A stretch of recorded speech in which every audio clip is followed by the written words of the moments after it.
Jane Eyre by Charlotte Bronte. Chapter 2. I resisted all the way, a new thing for me, and a circumstance which greatly strengthened the bad opinion Bessy and Miss Abbot were disposed to entertain of me. The fact is, I was a trifle beside myself, or rather out of myself, as the French would say. I was conscious that a moment's mutiny had already rendered me liable to strange penalties, and, like any other rebel slave, I felt resolved in my desperation to go all lengths. "Hold her arms, Miss Abbot, she's like a mad cat." "For shame, for shame!" cried the lady's maid. "What shocking conduct, Miss Eyre, to strike a young gentleman, your benefactress's son, your young master!" "Master? How is he my master? Am I a servant?" "No, you are less than a servant, for you do nothing for your keep. There, sit down and think over your wickedness." They had got me by this time into the apartment indicated by Mrs. Reed, and had thrust me upon a stool. My impulse was to rise from it like a spring. Their two pair of hands arrested me instantly. "If you don't sit still, you must be tied down," said Bessy. "Miss Abbot, lend me your garters. She would break mine directly." Miss Abbot turned to divest a stout leg of the necessary ligature. This preparation for bonds, and the additional ignominy it inferred, took a little of the excitement out of me. "Don't take them off," I cried. "I will not stir." In guarantee whereof I attached myself to my seat by my hands. "Mind you don't," said Bessy, and when she had ascertained that I was really subsiding, she loosened her hold of me. Then she and Miss Abbot stood with folded arms, looking darkly and doubtfully on my face, as incredulous of my sanity. "She never did so before," at last said Bessy, turning to Abigail. "But it was always in her," was the reply. "I've told Mrs. often my opinion about the child, and Mrs. agreed with me. She's an underhand little thing. I never saw a girl of her age with so much cover." Bessy answered not, but ere long addressing me, she said, "You ought to be aware, miss, that you are under obligations to Mrs. Reed. She keeps you. If she were to turn you off, you would have to go to the poor-house." I had nothing to say to these words. They were not new to me. My very first recollections of existence included hints of the same kind.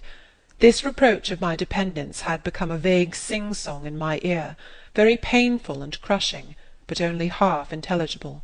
Miss Abbot joined in.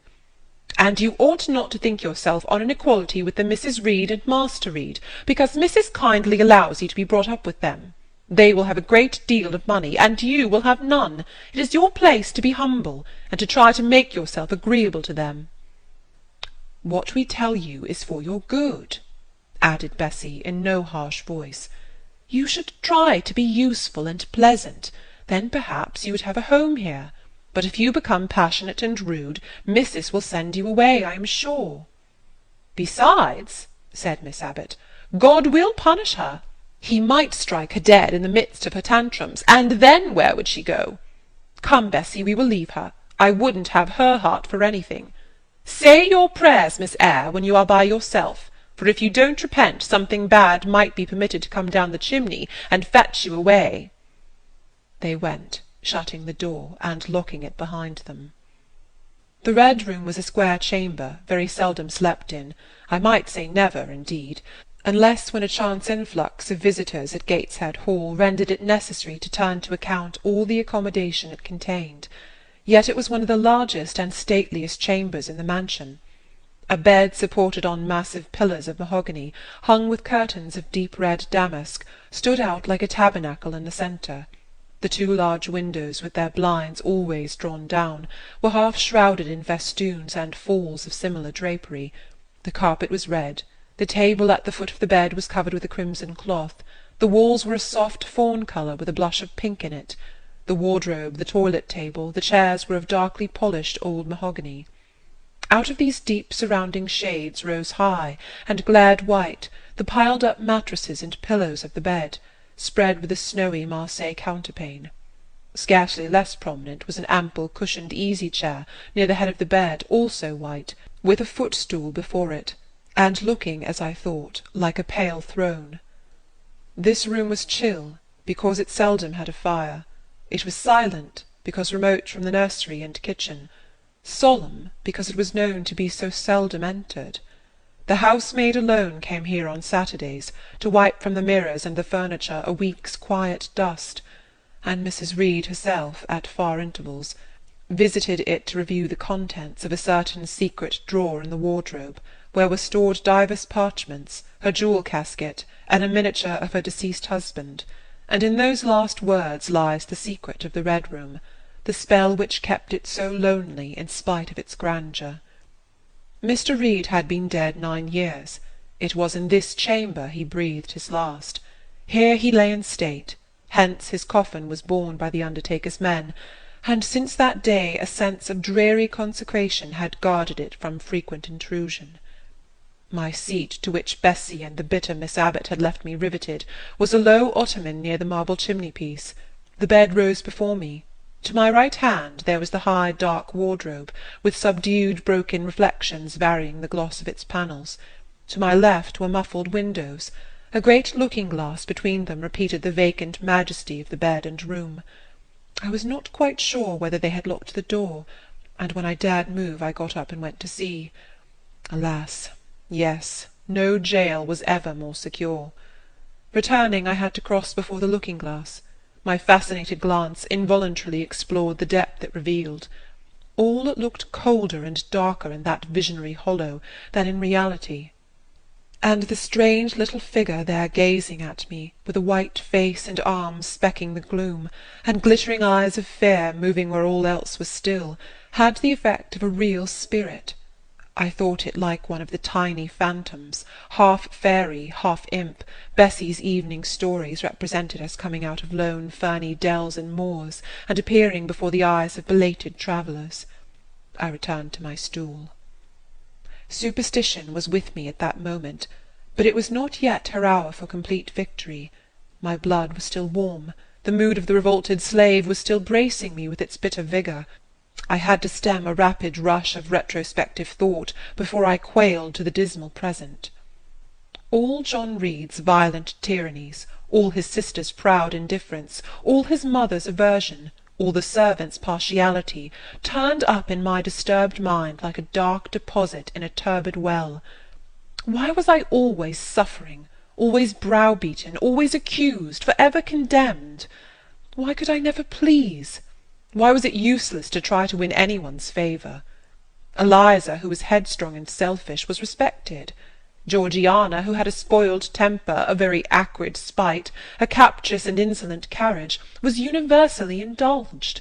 Her beauty, her pink cheeks and golden curls, seemed to give delight to all who looked at her, and to purchase indemnity for every fault. John no one thwarted, much less punished, though he twisted the necks of the pigeons, killed the little pea-chicks, set the dogs at the sheep, stripped the hothouse vines of their fruit, and broke the buds off the choicest plants in the conservatory.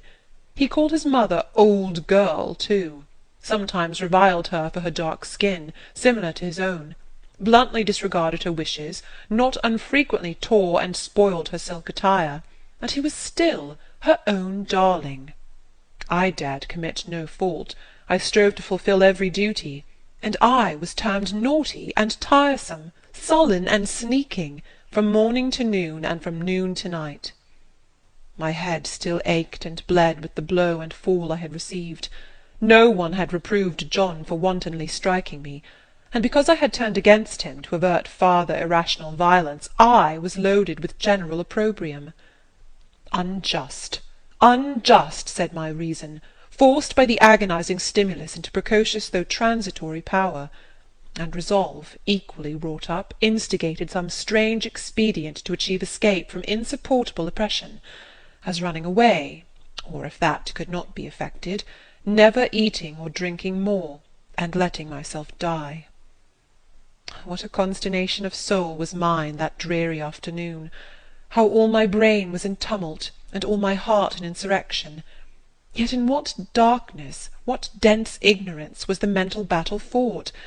I could not answer the ceaseless inward question, why I thus suffered, now at the distance of, I will not say how many years.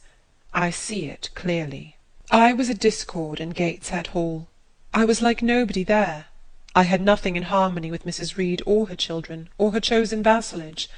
If they did not love me, in fact, as little did I love them. They were not bound to regard with affection a thing that could not sympathize with one amongst them, a heterogeneous thing, opposed to them in temperament, in capacity, in propensities, a useless thing, incapable of serving their interest or adding to their pleasure, a noxious thing, cherishing the germs of indignation at their treatment, of contempt of their judgment. I know that had I been a sanguine, brilliant, careless, exacting, handsome, romping child, though equally dependent and friendless, Mrs. Reed would have endured my presence more complacently. Her children would have entertained for me more of the cordiality of fellow-feeling. The servants would have been less prone to make me the scapegoat of the nursery. Daylight began to forsake the Red Room. It was past 4 o'clock, and the beclouded afternoon was tending to drear twilight. I heard the rain still beating continuously on the staircase window, and the wind howling in the grove behind the hall. I grew by degrees cold as a stone, and then my courage sank.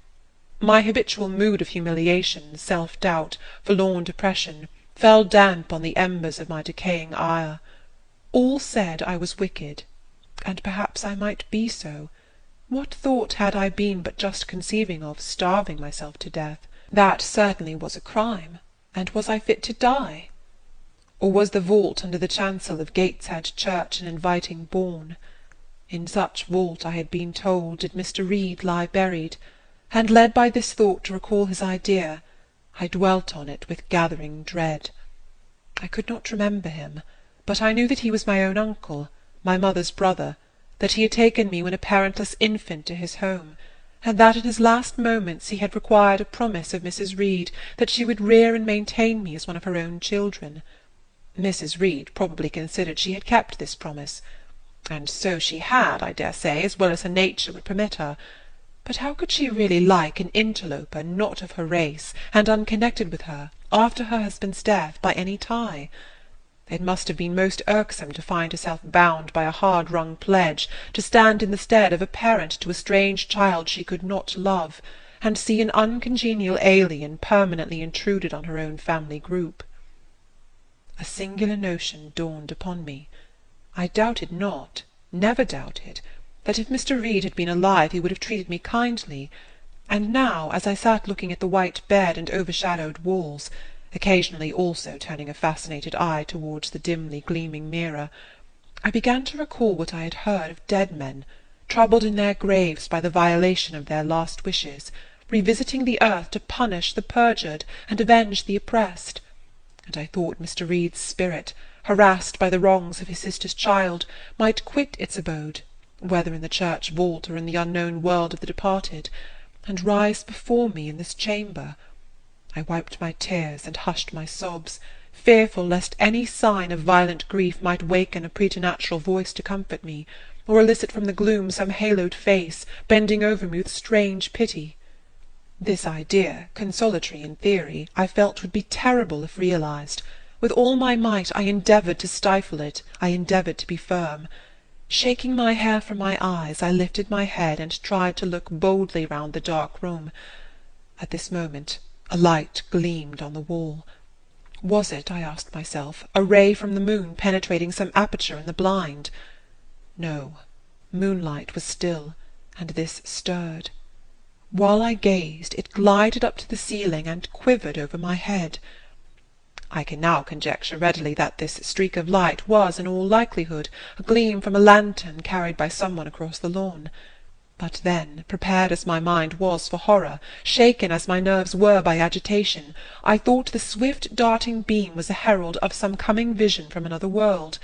My heart beat thick, my head grew hot, a sound filled my ears which I deemed the rushing of wings. Something seemed near me. I was oppressed, suffocated, endurance broke down. I rushed to the door and shook the lock in desperate effort. Steps came running along the outer passage. The key turned. Bessie and Abbot entered. "Miss Eyre, are you ill?" said Bessie. "What a dreadful noise! It went quite through me," exclaimed Abbot. "Take me out! Let me go into the nursery!" was my cry. "What for? Are you hurt? Have you seen something?" again demanded Bessie. "Oh, I saw a light, and I thought a ghost would come." I had now got hold of Bessie's hand, and she did not snatch it from me. "She has screamed out on purpose," declared Abbot in some disgust. "And what a scream! If she had been in great pain, one would have excused it, but she only wanted to bring us all here. I know her naughty tricks." "What is all this?" demanded another voice peremptorily, and Mrs. Reed came along the corridor, her cap flying wide, her gown rustling stormily. "Abbot and Bessie, I believe I gave orders that Jane Eyre should be left in the Red Room till I came to her myself." "Miss Jane screamed so loud, mum," pleaded Bessie. "Let her go," was the only answer. "Loose Bessie's hand, child. You cannot succeed in getting out by these means, be assured. I abhor artifice, particularly in children. It is my duty to show you that tricks will not answer. You will now stay here an hour longer, and it is only on condition of perfect submission and stillness that I shall liberate you then." "Oh, aunt, have pity! Forgive me! I cannot endure it! Let me be punished some other way! I shall be killed if—" "Silence! This violence is all most repulsive." And so, no doubt, she felt it. I was a precocious actress in her eyes. She sincerely looked on me as a compound of virulent passions, mean spirit, and dangerous duplicity. Bessie and Abbot having retreated, Mrs. Reed, impatient of my now frantic anguish and wild sobs, abruptly thrust me back and locked me in without further parley. I heard her sweeping away, and soon after she was gone, I suppose I had a species of fit. Unconsciousness closed the scene.